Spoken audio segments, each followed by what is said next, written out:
Thanks for joining us for this symposium. I'm Bill Rapisi, President and CEO of the Lymphatic Education Research Network. LEARN's mission is to fight lymphatic diseases through education, research, and advocacy. In order to win a fight, you first have to join it. So we ask, please become a supporting member of LEARN at lymphaticnetwork.org.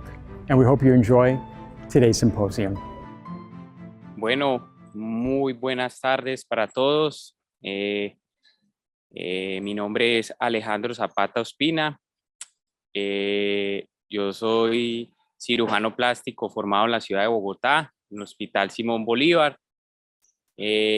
Posteriormente al entrenamiento en cirugía plástica, me hice un entrenamiento, un fellowship en microcirugía en Taiwán. Y después de ese fellow fui a hacer un segundo fellow de entrenamiento en cirugía de vasos linfáticos en Japón, en la ciudad de Hiroshima, con el profesor Isao Koshima.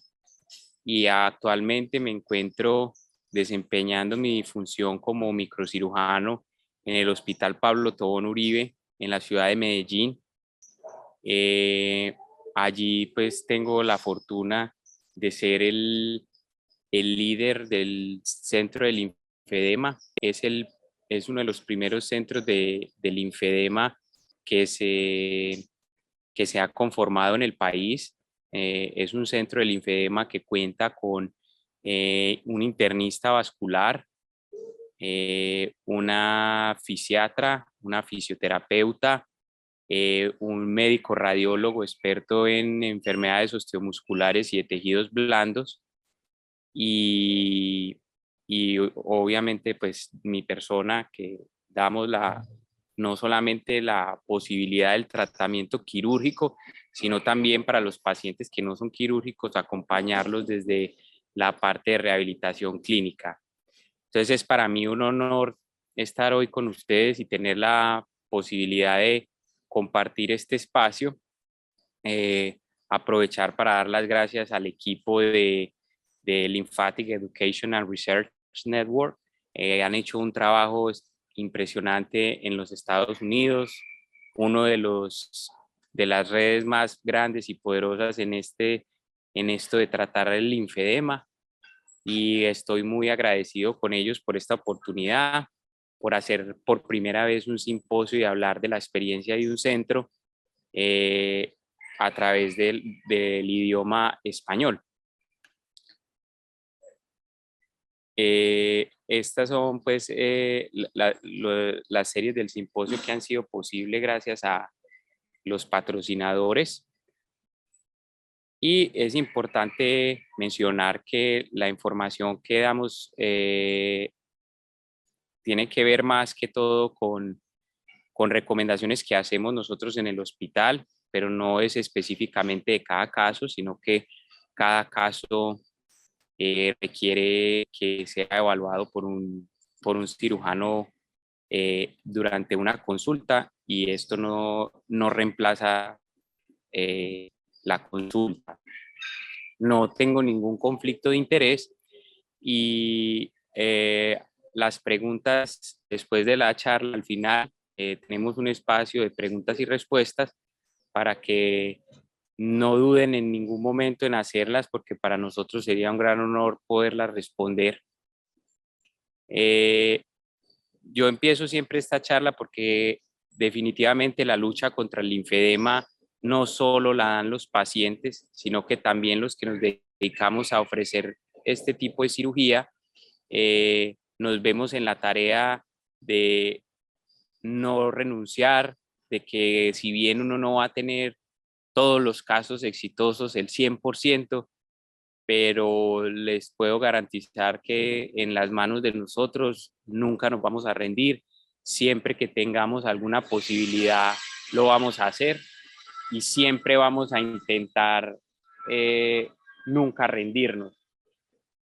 Como bien saben, el linfedema es un edema producido por la obstrucción de los canales linfáticos del organismo. Se acumula básicamente toda esa linfa en alguna extremidad, y esto se va completamente al espacio intersticial o se puede acumular en cualquier cavidad. Entonces, básicamente lo que tenemos es la incapacidad del organismo de llevar la linfa al conducto torácico superior izquierdo, que es donde finalmente desemboca toda esta linfa.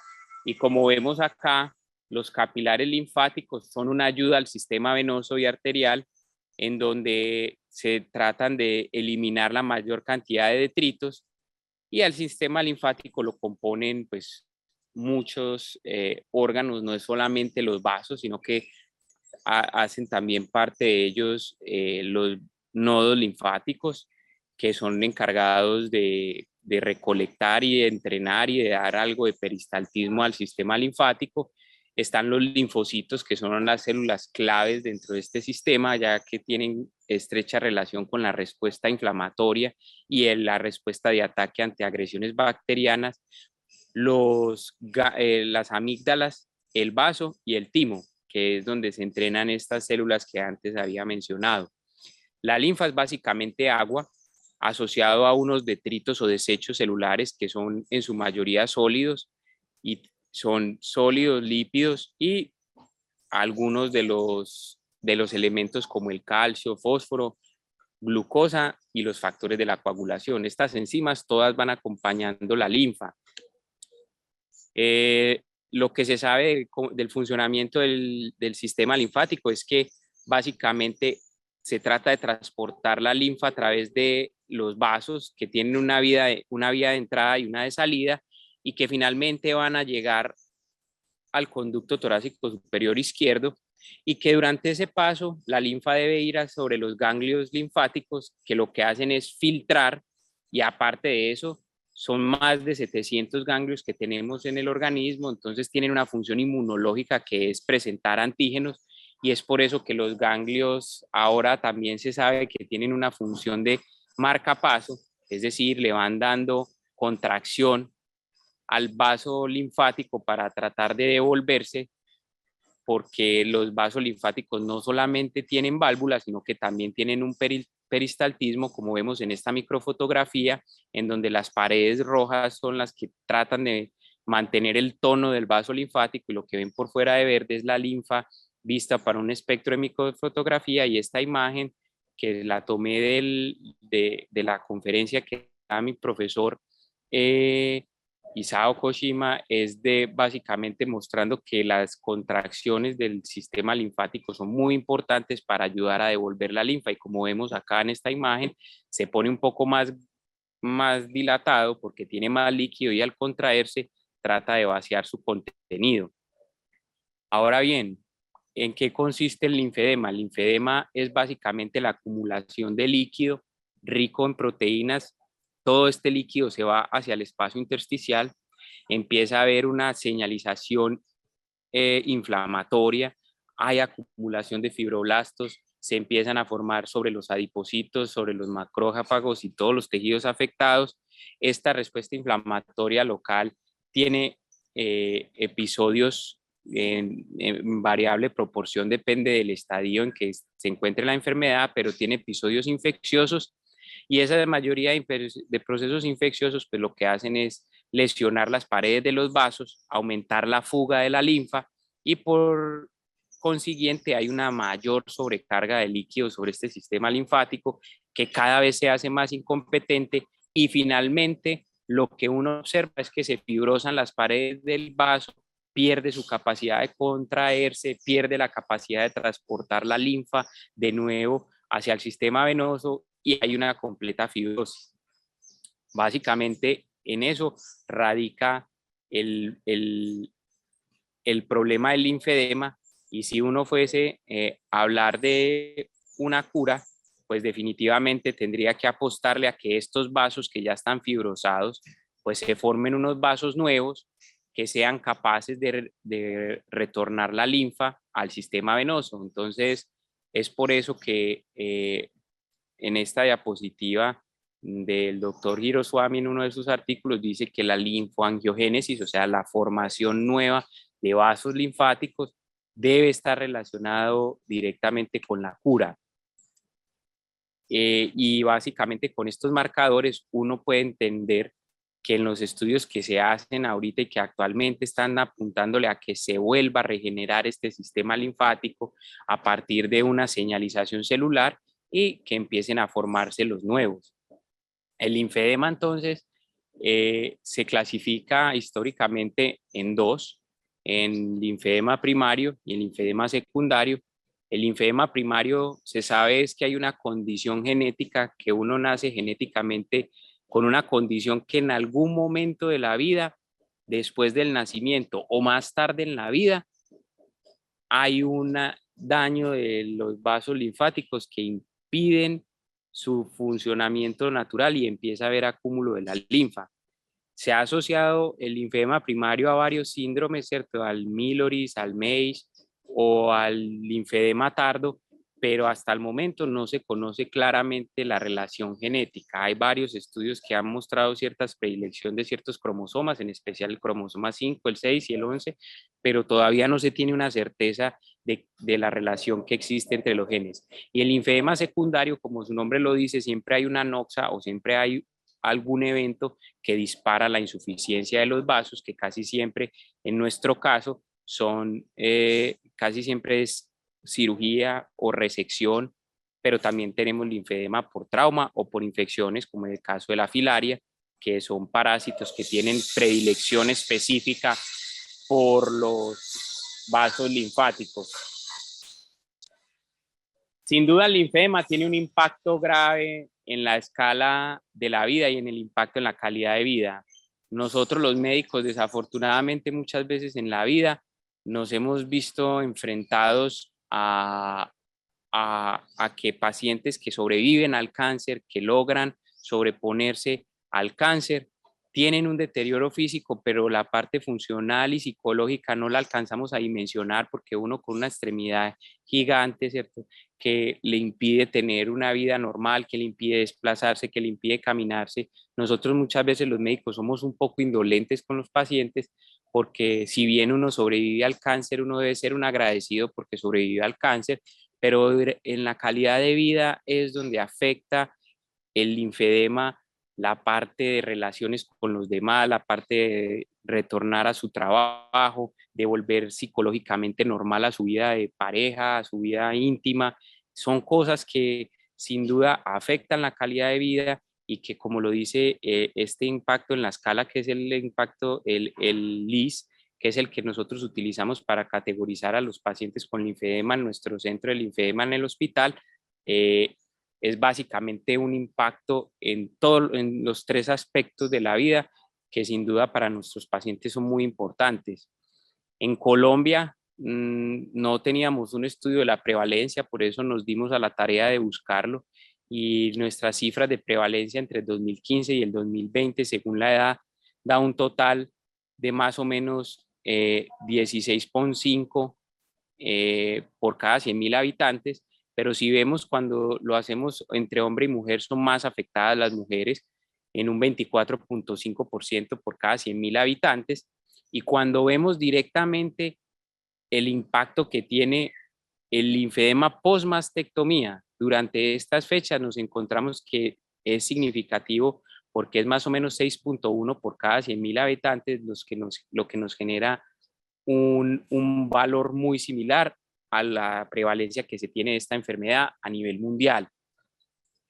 El linfedema se clasifica entonces dependiendo pues de qué escala utilice uno, pero básicamente es un linfedema que es un estadio muy temprano, es decir, que es muy poco evidente clínicamente, pero que esto es lo que yo les insisto mucho a mis pacientes y les digo, el linfedema no tiende a resolverse por sí solo, el linfedema no retorna a su punto inicial, el linfedema va recorriendo este trayecto entre el estadio 0 y el estadio 4 indefectiblemente por su condición crónica e irreversible. Entonces, este es un punto muy importante porque yo siempre les digo a los pacientes que el hecho de que uno esté en un estadio 1 o en un estadio 2 en donde el linfedema, si bien es apenas evidente, pero ya puedes tener manifestaciones como infecciones o de tipo erisipela 1 o 2 episodios al año, pero este tipo de infecciones nos puede traer peligro y problemas para nuestra salud, nos pone en riesgo la salud porque una sepsis por origen de tejidos blandos es una catástrofe y es una enfermedad que compromete la vida. Como ustedes pueden ver, ese recorrido o ese trasegar a través de los diferentes estadios puede traerle graves implicaciones, sobre todo desde el punto de vista funcional para la marcha, como también el deterioro físico que tienen estas pacientes. El linfedema básicamente en esta imagen, como se va viendo, los vasos a medida que están en un estadio más temprano, el vaso tiene algún funcionamiento, sigue siendo transportador de linfa, pero como ustedes ven acá, toma ese componente lechoso que es básicamente fibrosis sobre las paredes del vaso y es lo que impide que haya un buen tránsito de la linfa a través de ellos. ¿Cómo se diagnostica el linfedema? El linfedema, el gol estándar sin duda es la linfocintografía, dicho por mucho, con una especificidad muy cercana al 98, 97, ¿cierto? Es muy buena herramienta, pero nosotros en nuestro centro de linfedema, como vamos a mostrar más adelante, esta es una linfocintografía, como le ven, le muestra a uno dónde está la mayor colección del linfedema. En nuestros centros en Colombia hemos visto muchas veces que no se toma el tiempo completo de 4 horas para uno mirar muy bien cómo es la distribución, sino que por lo general es un examen que dura 15 o 30 minutos, en otros casos hasta la hora, pero si ustedes ven los mejores resultados se ven después de las 4 horas, lo que quiere decir que para uno mejorarle el rendimiento a este tipo de ayuda diagnóstica debe hacerse de esta manera y entonces hemos encontrado que los resultados en nuestras pacientes no son los mejores, entonces nosotros optamos por vincular la linforresonancia a nuestro protocolo. ¿Por qué decidimos utilizar la linforresonancia? Porque como ustedes ven, muy claramente la linforresonancia me muestra, uno, que hay linfedema, pero algo muy importante, muy clave, es que me muestra los vasos linfáticos. Al mostrarme los vasos linfáticos, me permite a mí que planearlo. ¿Y planearlo cómo? Ubicando en estas flechas donde yo puedo ir a buscar esos vasos linfáticos que me están causando estas lagunas de linfa para tratar de volverlos a anastomosar al sistema venoso. Este es lo que hacemos nosotros en nuestro centro, tomamos la linforresonancia, la encabeza del radiólogo Mauricio Estrada. Él lo que hace es que aplica el medio de contraste sobre la piel en las dos comisuras, ¿cierto? En la segunda comisura y en la tercera. Es un procedimiento muy bien tolerado por lo general, y lo otro que nos permite es identificar, como en este caso, que si bien acá tiene una laguna importantísima, con esta imagen, Mauricio, el radiólogo, me marca los vasos que uno probablemente puede utilizar, y algo que estamos innovando en este momento es que estamos utilizando la misma resonancia para ubicar también las venas, que si ustedes ven son de un tamaño muy pequeño. Entonces, utilizando estas coordenadas en la linforresonancia, marcamos sobre todo las porciones óseas y utilizamos la porción ósea para identificar en dónde está el vaso, y eso tiene una concordancia en nuestro centro muy alta, porque como ven acá, Mauricio me lo marca con este resonador, y aquí estoy yo en cirugía mostrando que ese vaso le logré hacer la anastomosis con la vena que estaba acá. Este es un estudio que estamos terminando para mostrar que con la linforresonancia se puede hacer una concordancia muy adecuada, que esto es más o menos las anastomosis que nosotros hacemos, y cómo la linforresonancia nos ha cambiado el panorama del linfedema, porque utilizando estas coordenadas nos encontramos básicamente con la vena y con el linfático, optimizando tiempo de cirugía, que es muy valioso para nosotros. Cuando uno habla de cirugía en el paciente del linfedema, uno tiene que tener claro los objetivos para los cuales va a tratar esta enfermedad. Muchos de mis pacientes se sienten tristes cuando uno les dice, para mí estos son los objetivos del tratamiento. En ningún momento puede uno tratar de garantizar que los resultados van a ser adecuados, porque es un seguimiento a largo plazo. Y para mí los objetivos son, uno, que la paciente vuelva a recuperar su vida funcional. 2, a evitar los procesos infecciosos que ponen en riesgo la vida. 3, que no haya dolor.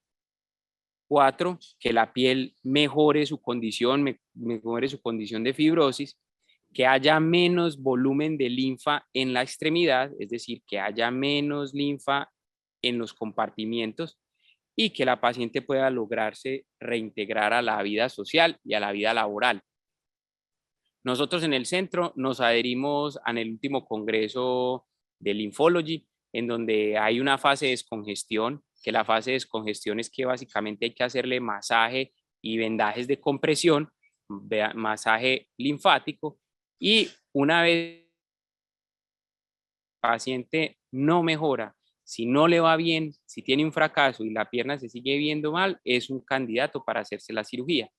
Y la cirugía, que nosotros somos unos fervientes convencidos y todo en la vida tiene que ver con un acto de fe. El acto de fe de nosotros es sobre esto, sobre la anastomosis linfático-venosa, que para que ustedes me puedan entender, yo les pongo lo que normalmente nosotros hacemos en microcirugía con nuestros vasos, son vasos de 1.2 normalmente, y los vasos linfáticos son unos vasos más pequeños, las venas son más pequeñas, son unos vasos de 0.6. ¿Y nosotros qué hacemos? Básicamente unir el vaso con la vena. Finalmente, el objetivo, como les había mencionado antes de la linfa, es llevarla al conducto torácico izquierdo, que es sistema venoso. Uno lo que hace es tratar de conectar los vasos linfáticos lo más pronto posible en las extremidades para que toda esa linfa se drene a través de la vena, es decir, tratar de ahorrarse un paso. ¿Nosotros somos los poseedores de la verdad? No, pero digamos que utilizo mucho esta fábula hindú para mostrar que la verdad puede ser como un elefante, que si tú pones 7 ciegos a tocar el elefante, dependiendo en la parte en que se encuentre cada ciego, digamos que nos genera a nosotros una certeza. Entonces, el que le toca la nariz piensa que el elefante es como una serpiente, pero el que le toca la pierna piensa que es como una bisagra, como un poste. Entonces no sabemos desde el punto de vista de nosotros, de los cirujanos que nos dedicamos a operar el linfedema, puede que solo estemos viendo una parte de esa verdad, pues que solo estemos viendo la nariz o la trompa del elefante, pero somos unos convencidos de lo que hizo el doctor Isao Koshima, que hace 22 años describió esta técnica, a la cual él bautizó supermicrocirugía, y que son anastomosis, que él empezó haciendo en los pacientes de cáncer, y que es básicamente anastomosis, o es unir la vena con la arteria, y eso es, a pesar de que esto ha sido reproducido en muchas otras, en otras partes del mundo, y que a través de los años ha ganado más fuerza, por ejemplo, centros como China, Australia, Taiwán, mucha gente se ha dedicado a identificar diferentes técnicas y a creer en la supermicrocirugía, a creer en la derivación linfático-venoso para el tratamiento del linfedema. Además de esto, uno necesita unos instrumentos que son, este es el tamaño de la sutura, que nosotros por lo general usamos 11 ceros o 12 ceros. Esto es un cabello humano, para que más o menos tenga la idea de qué tamaño de la sutura. Si ustedes ven, es una sutura mucho más pequeña que un cabello humano, y que nosotros la utilizamos, y para eso se requiere un entrenamiento para poder lograr hacer este bypass o derivación linfático-venosa, para tratar de llevar toda esa linfa al sistema venoso. El otro procedimiento que nosotros realizamos es la transferencia de nodos. La transferencia de nodos, para nosotros, tenemos básicamente dos nodos predilectos: los submentonianos, ¿cierto?, que son estos que están acá en la región cervical, y los que están en la región inguinal, que lo hacemos asociado a una arteria y a una vena que también hay que conectar en el sitio donante. Para nosotros el bypass, sea independiente la técnica que nosotros utilicemos, sea terminolateral, lateroterminal, laterolateral, independiente de la que uno utilice. Siempre la técnica es a tratar o a buscar mejoría dentro del paciente. Y la transferencia de nodos, que este es el que más utilizamos nosotros usamos el skip flap o el colgajo de skip, que es basado en la circunfleja ilíaca con su vena y con su arteria. Dentro de nuestro protocolo, nosotros tenemos muy similar al del doctor Isao Koshima en Hiroshima, que es básicamente en estadios tempranos realizar múltiples anastomosis o bypass linfático venosos y en estados tardíos hacer múltiples bypass linfático venosos y asociado a eso una transferencia de nodos. Nosotros siempre empezamos por el pilar de la derivación linfático-venosa. Posteriormente, si el caso lo requiere, haciéndole los estudios previos, hacemos la transferencia de nodos libre y dado caso de que la reconstrucción fisiológica, porque esto es más fisiológico, sea exitosa, pues nos disponemos a realizar la liposucción y el retiro de sobrante de piel y de fibrosis y de cicatriz que quede sobre la extremidad. Entonces, básicamente, nosotros en nuestro centro evaluamos la paciente, le realizamos una linforresonancia.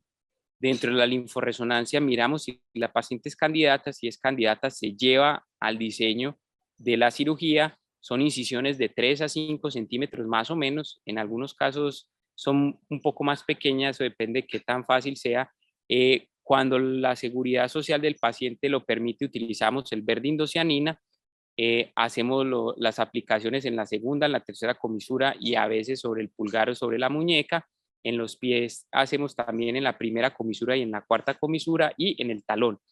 Eso nos permite más o menos rastrear o darme cuenta de cómo es el patrón del linfedema, y una vez identificado el patrón que tienen, nos procedemos a marcar en qué zona se encuentran los vasos linfáticos. Ubicamos no solo los vasos linfáticos, sino que ubicamos con el verde indocianina todo su recorrido. Una vez identificamos todo el recorrido del ganglio linfático y de dónde hasta dónde va, nos disponemos a